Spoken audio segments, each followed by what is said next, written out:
ಎಲ್ಲರಿಗೂ ನಮಸ್ಕಾರ. ಎಲ್ಲರೂ ಚೆನ್ನಾಗಿದ್ದೀರಾ ಅಂತ ಭಾವಿಸ್ತಾ ಇವತ್ತಿನ ವಿಡಿಯೋ ಸ್ಟಾರ್ಟ್ ಮಾಡ್ತಾ ಇದ್ದೀನಿ. ಇನ್ನು ಯಾರು ನನ್ನ ಯೂಟ್ಯೂಬ್ ಚಾನಲ್ನ ಸಬ್ಸ್ಕ್ರೈಬ್ ಆಗಿಲ್ಲ, ಪ್ಲೀಸ್ ನನ್ನ ಯೂಟ್ಯೂಬ್ ಚಾನಲ್ನ ಸಬ್ಸ್ಕ್ರೈಬ್ ಆಗಿ, ಲೈಕ್ ಮಾಡಿ, ಶೇರ್ ಮಾಡಿ, ಕಮೆಂಟ್ ಮಾಡಿ ಅಂತ ಹೇಳ್ತಾ ಇವತ್ತಿನ ವಿಡಿಯೋದಲ್ಲಿ ಚಿಕನ್ ಪೆಪ್ಪರ್ ಡ್ರೈ ಯಾವ ಥರ ಈಸಿಯಾಗಿ ಸಿಂಪಲ್ಲಾಗಿ ಮನೆಯಲ್ಲೇ ಯಾವ ಥರ ಮಾಡ್ಕೊಳೋದನ್ನು ತಿಳಿಸ್ಕೊಡ್ತಾ ಇದ್ದೀನಿ. ಬನ್ನಿ, ನಾನು ಇವಾಗ ಒಂದು ಪಾತ್ರೆಗೆ ಸ್ವಲ್ಪ ಎಣ್ಣೆನ ಹಾಕಿಡ್ತಾ ಇದ್ದೀನಿ. ಆ ಎಣ್ಣೆ ಬಿಸಿ ಆದಮೇಲೆ 2 ಸಣ್ಣ ಸಣ್ಣ ಈರುಳ್ಳಿನ ಕಟ್ ಮಾಡಿರೋವಂಥ ಈರುಳ್ಳಿ ಮತ್ತು ಹಸಿಮೆಣ್ಸಿನ್ಕಾಯಿ 5 ಹಸಿಮೆಣ್ಸಿನ್ಕಾಯಿನ ಆ್ಯಡ್ ಮಾಡ್ಕೊತಾ ಇದ್ದೀನಿ. ಇದು ಗೋಲ್ಡನ್ ಕಲರ್ ಬರೋವರೆಗೂ ಚೆನ್ನಾಗಿ ಫ್ರೈ ಮಾಡ್ಕೊಳ್ಳಿ. ನಾವು ಇಲ್ಲಿ ಚಿಕನ್ ಪೆಪ್ಪರ್ ಡ್ರೈ ಮಾಡ್ತಿರೋ ಕಾರಣಕ್ಕೆ ಚಿಕನ್ನ ಫಸ್ಟೇ ಬೇಯಿಸ್ಕೋಬೇಕಾಗುತ್ತೆ.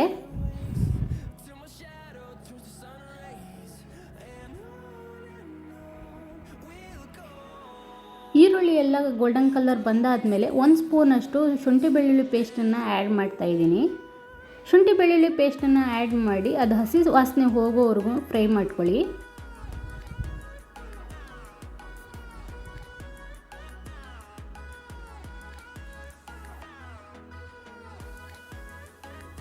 ಇಲ್ಲಿ ನೋಡಿ, ಆಲ್ಮೋಸ್ಟ್ ಇದು ಈರುಳ್ಳಿ ಮತ್ತು ಹಸಿಮೆಣ್ಸಿನ್ಕಾಯಿ ಆಲ್ಮೋಸ್ಟ್ ಒಂದು 80% ರೋಸ್ಟ್ ಆಗಿದೆ. ಇವಾಗ ನಾನು 1.5 kg ಚಿಕನ್ನಷ್ಟು ಆ್ಯಡ್ ಮಾಡ್ತಾಯಿದ್ದೀನಿ. ನೀವು ನಿಮ್ಮ ಮನೇಲಿ ಎಷ್ಟು ಜನ ಇದ್ದೀರಾ ಅಂತ ನೋಡಿಕೊಂಡು ಚಿಕನ್ನ ಆ್ಯಡ್ ಅಂದರೆ ಕ್ವಾಂಟಿಟಿ ನೋಡಿಕೊಂಡು ಚಿಕನ್ನ ಆ್ಯಡ್ ಮಾಡ್ಕೊಳ್ಳಿ. ನಾನು 1.5 kg ಅಷ್ಟು ಚಿಕನ್ನ ಆ್ಯಡ್ ಮಾಡಿ ಸ್ವಲ್ಪ ಉಪ್ಪು ಮತ್ತು ಅರಿಶಿನ ಹಾಕಿ ಚೆನ್ನಾಗಿ ಮಿಕ್ಸ್ ಮಾಡ್ಕೊತಾ ಇದ್ದೀನಿ.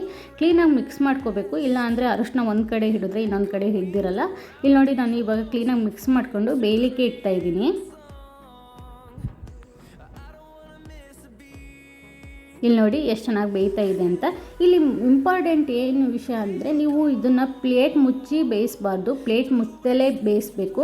ಪ್ಲೇಟ್ ಮುಚ್ಚಿಬಿಟ್ರೆ ಏನಾಗುತ್ತೆ, ತುಂಬಾ ನೀರು ಬಿಟ್ಕೊಳುತ್ತೆ. ಅದು ನಾವು ಚಿಕನ್ ಪೆಪ್ಪರ್ ಡ್ರೈ ಮಾಡ್ತಿರೋ ಕಾರಣಕ್ಕೆ ನೀರಿನ ಅಂಶ ಜಾಸ್ತಿ ಇರ್ಬೋದು. ನಾನು ಪ್ಲೇಟ್ ಮುಚ್ತಾ ಇಲ್ಲ. ನೀವು ಮಾಡಬೇಕಾದ್ರೂ ಅಷ್ಟೇ ಪ್ಲೇಟ್ ಮುಚ್ಚಕ್ಕೆ ಹೋಗಬೇಡಿ. ನಾವು ಚಿಕನ್ ಏನು ಬೇಯಿಸ್ತಾ ಇರ್ತೀವಿ ಆವಾಗ ಪ್ಲೇಟ್ ಮುಚ್ಚಕ್ಕೆ ಹೋಗಬೇಡಿ, ನೀರು ಜಾಸ್ತಿ ಬಿಟ್ಕೊಳುತ್ತೆ. ನೀವು ಮೇಲೆ ಕ್ಯಾಪ್ನ ಕ್ಲೋಸ್ ಮಾಡ್ದಂಗೆ ಚಿಕನ್ನ ಬೇಯಿಸ್ಕೋಬೇಕು. ಇವಾಗ ಚಿಕನ್ ಆಲ್ರೆಡಿ ಬೆಂದಾಗಿದೆ 90%. ಇವಾಗ ನಾನು ಪೆಪ್ಪರ್ ಡ್ರೈಗೆ ಒಗ್ಗರಣೆ ಯಾವ ಥರ ಮಾಡ್ಕೊಳೋದು ಅಂತ ತಿಳಿಸ್ಕೊಡ್ತಾ ಇದ್ದೀನಿ. ಬನ್ನಿ, ಸ್ವಲ್ಪ ಕರಿಬೇವಿನ ಸೊಪ್ಪು, ಒಂದು 4 ಸ್ಪೂನಷ್ಟು ಪೆಪ್ಪರ್ ಪೌಡ್ರು, ಶುಂಠಿ ಬೆಳ್ಳುಳ್ಳಿ ಪೇಸ್ಟ್ 2 ಸ್ಪೂನು, ಬೆಳ್ಳುಳ್ಳಿ, ಹಸಿಮೆಣ್ಸಿನ್ಕಾಯಿ, ಒಂದು 4 ಸಣ್ಣ ಈರುಳ್ಳಿ ಕಟ್ ಮಾಡಿ ಇಟ್ಕೊತಿದ್ದೀನಿ, 1 ಸ್ಪೂನಷ್ಟು ಧನಿಯಾ. ಇವಾಗ ಒಂದು ಪಾತ್ರೆಗೆ ನಾನು ಎಣ್ಣೆನ ಹಾಕಿ ಬಿಸಿ ಮಾಡಿ 6 ರಿಂದ 7 ಹಸಿಮೆಣ್ಸಿನ್ಕಾಯಿನ ಕಟ್ ಮಾಡ್ಕೊಂಡಿರೋ ಅಂಥ ಹಸಿಮೆಣ್ಸಿನ್ಕಾಯಿನ ಆ್ಯಡ್ ಮಾಡಿ ಚೆನ್ನಾಗಿ ರೋಸ್ಟ್ ಮಾಡ್ಕೊತಾ ಇದ್ದೀನಿ. 4 ಈರುಳ್ಳಿ ಕಟ್ ಮಾಡ್ಕೊಂಡಿರೋ ಅಂಥ 4 ಈರುಳ್ಳಿನ ಆ್ಯಡ್ ಮಾಡ್ತಾ ಇದ್ದೀನಿ. ಇದು ಒಂದು 30% ಎಣ್ಣೆಯಲ್ಲಿ ಸ್ವಲ್ಪ ರೋಸ್ಟ್ ಆಗೋ ಥರ ಫ್ರೈ ಮಾಡ್ಕೊಂಡು ಬೆಳ್ಳುಳ್ಳಿನ ಆ್ಯಡ್ ಮಾಡ್ಕೊತಾ ಇದ್ದೀನಿ. ಕರ್ಬೇವಿನ ಸೊಪ್ಪು ನೀವು ಎಷ್ಟು ಜಾಸ್ತಿ ತಗೊಳ್ತೀರೋ ಅಷ್ಟು ಟೇಸ್ಟ್ ಬರುತ್ತೆ ಪೆಪ್ಪರ್ ಡ್ರೈ. ಮತ್ತು ಬೆಳ್ಳುಳ್ಳಿನೂ ಅಷ್ಟೇ, ಬೆಳ್ಳುಳ್ಳಿ ಮತ್ತು ನೀವು ಕರ್ಬೇವಿನ ಸೊಪ್ಪು ಎಷ್ಟು ಜಾಸ್ತಿ ಅಂದರೆ ತೀರಾ ಜಾಸ್ತಿ ಅಲ್ಲ, ನೀವೀಗ ಬಾಯಲ್ಲಿ ಸಿಗೋ ಥರ ಹಾಕಿದ್ರೆ ಸಾಕು, ತುಂಬಾ ಟೇಸ್ಟ್ ಇರುತ್ತೆ. ಕರ್ಬೇವಿನ ಸೊಪ್ಪು ಹಾಕಿದ್ರೆ ಅದು ತುಂಬ ಟೇಸ್ಟ್ ಬರುತ್ತೆ ಅಂತ ನಾನು ಜಾಸ್ತಿ ಕರ್ಬೇವಿನ ಸೊಪ್ಪು ಹಾಕ್ತಾಯಿದ್ದೀನಿ. 2 ಸ್ಪೂನಷ್ಟು ಶುಂಠಿ ಬೆಳ್ಳುಳ್ಳಿ ಪೇಸ್ಟು. ಇಲ್ಲಿ ನೋಡಿ, ಇವಾಗ ಫುಲ್ ಹಸಿ ಸ್ಮೆಲ್ಲೆಲ್ಲ ಹೋಗಿ ಎಷ್ಟು ಚೆನ್ನಾಗಿ ರೋಸ್ಟ್ ಆಗಿದೆ ಅದು ಶುಂಠಿ ಬೆಳ್ಳುಳ್ಳಿ ಪೇಸ್ಟು ಮತ್ತು ಕರ್ಬೇವಿನ ಸೊಪ್ಪು, ಹಸಿಮೆಣ್ಸಿನ್ಕಾಯಿ, ಬೆಳ್ಳುಳ್ಳಿ ಎಲ್ಲ.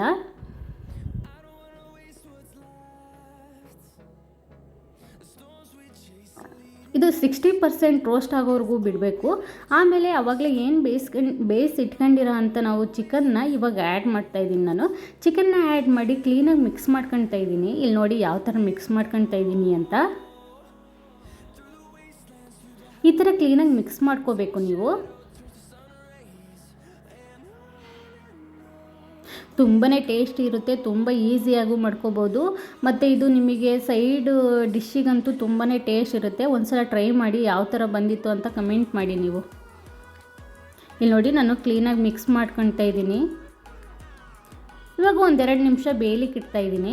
ಇದು 2 ನಿಮಿಷ ನಾನು ಮೀಡಿಯಮ್ ಫ್ಲೇಮಲ್ಲಿ ಬೇಯಕ್ಕಿಟ್ಟು ಆಮೇಲೆ ಒಂದು 4 ಸ್ಪೂನಷ್ಟು ಪೆಪ್ಪರ್ ಪೌಡ್ರನ್ನ ಹಾಕ್ತಾಯಿದ್ದೀನಿ. ಇಲ್ಲಿ ಮೇನ್ ಪೆಪ್ಪರ್ ಪೌಡ್ರೇ, ನಾವು ಚಿಕನ್ ಮಾಡ್ತಾ ಇರೋದ್ರಿಂದ ಪೆಪ್ಪರ್ ಪೌಡ್ರೇ ಮೇನ್ ಇರುತ್ತೆ. ಇಲ್ಲಿ ನೋಡಿ, ನಾನು 4 ಸ್ಪೂನಷ್ಟು ಪೆಪ್ಪರ್ ಪೌಡ್ರನ್ನ ಹಾಕಿ ಈ ಥರ ಕ್ಲೀನಾಗಿ ಮಿಕ್ಸ್ ಮಾಡ್ಕೊತಾ ಇದ್ದೀನಿ. ಇದನ್ನು ಮಿಕ್ಸ್ ಮಾಡಿ 1 ನಿಮಿಷ ಮೀಡಿಯಮ್ ಫ್ಲೇಮಲ್ಲಿ ಬೇಯಿಸ್ಕೊಳ್ಳಿ ನೀವು. ಇಲ್ಲಿ ನಾನು ವೀಡಿಯೋ ಫಾಸ್ಟ್ ಮಾಡ್ತಿರೋ ಕಾರಣಕ್ಕೆ ನಾನು ನಿಮಗೆಲ್ಲ ತೋರ್ಸೋಕ್ಕಾಗಲ್ಲ. ಇಲ್ಲಿ ನೋಡಿ ಇವಾಗ 1 ಸ್ಪೂನಷ್ಟು ಧನ್ಯ, ಅರ್ಧ ಸ್ಪೂನಷ್ಟು ಗರಂ ಮಸಾಲನ ಆ್ಯಡ್ ಮಾಡಿ ಕ್ಲೀನಾಗಿ ಮಿಕ್ಸ್ ಮಾಡ್ಕೊಳ್ತಾ ಇದ್ದೀನಿ. ಇದೆಲ್ಲ ಪೌಡ್ರ್ ಮಾಡಿ ನೀವು ಮತ್ತೆ 1 ನಿಮಿಷವರೆಗೂ ಮೀಡಿಯಮ್ ಫ್ಲೇಮಲ್ಲಿ ಈ ಥರ ಕ್ಲೀನಾಗಿ ಮಿಕ್ಸ್ ಮಾಡಿ ಅಂದರೆ ಫ್ರೈ ಮಾಡ್ಕೋಬೇಕಾಗುತ್ತೆ.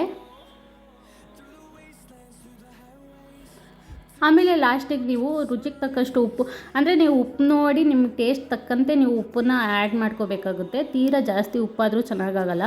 ಇಲ್ಲಿ ನೋಡಿ ಯಾವ ಥರ ಪೆಪ್ಪರ್ ಡ್ರೈ ಬಂದಿದೆ, ಚಿಕನ್ ಪೆಪ್ಪರ್ ಡ್ರೈ ಅಂತ. ನೀವು ಮನೆಯಲ್ಲಿ ಟ್ರೈ ಮಾಡಿ ಯಾವ ಥರ ಬಂದಿತ್ತು ಅಂತ ನನಗೆ ಕಮೆಂಟ್ ಮಾಡಿ.